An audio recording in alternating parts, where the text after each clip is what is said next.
عزیزان گرامی، سب نے لکھا، میں بھی پچھلے دنوں سن رہا تھا، کسی نے پاکستان میں ایک اعتراض کیا، کہا کہ رسول خدا شہید نہیں ہوئے. انہوں نے کہا جی ہاں اللہ نے، یہ ہمارا عقیدہ نہیں، البتہ میں پیش کر رہا ہوں کہ جو وہاں پہ پیش کیا گیا کہ رسول خدا شہید نہیں ہوئے. اللہ نے سارے انبیاء کو جو کچھ دیا وہ سب کچھ رسول خدا کو عطا کیا، بلکہ جتنا سارے انبیاء کو معجزات دیے تھے اس سے زیادہ پیغمبر اسلام کو دی، لیکن شہادت نہیں دی. شہادت دو طرح کی ہوتی ہے، سری اور علنی، چھپی ہوئی شہادت اور آشکار شہادت. چھپی ہوئی شہادت زہر سے ہوتی ہے، آشکار شہادت تلوار سے ہوتی ہے. تو اللہ نے رسول خدا کو دو نواسے دے دیے، ایک کا نام حسن، دوسرے کا نام حسین.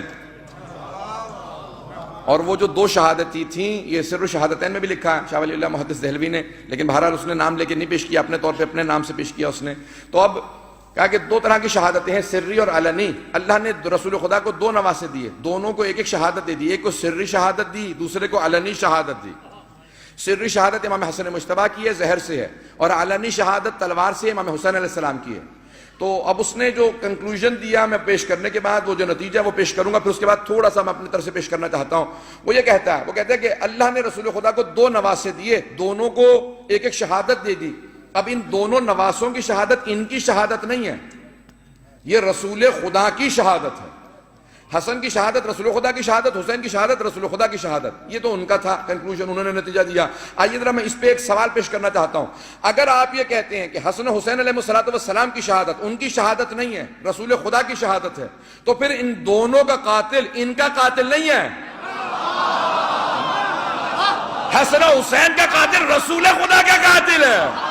رسول خدا کا قاتل رضی اللہ عنہ نہیں ہو سکتا.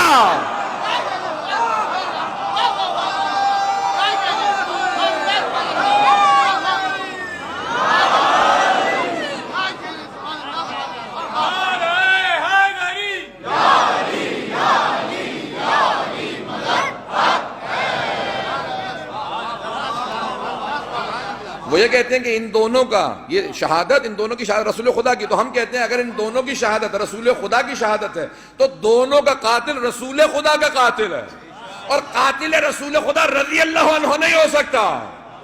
پیغمبر کے قاتل پہ ہی لعنت ہے. تو عزیزان گرامی، اب ہم یہاں پہ اس صلوات کے اندر دیکھتے ہیں کہ سید الشہداء کے روح مبارک کو، جسد مبارک کو، جسد مطہر کو،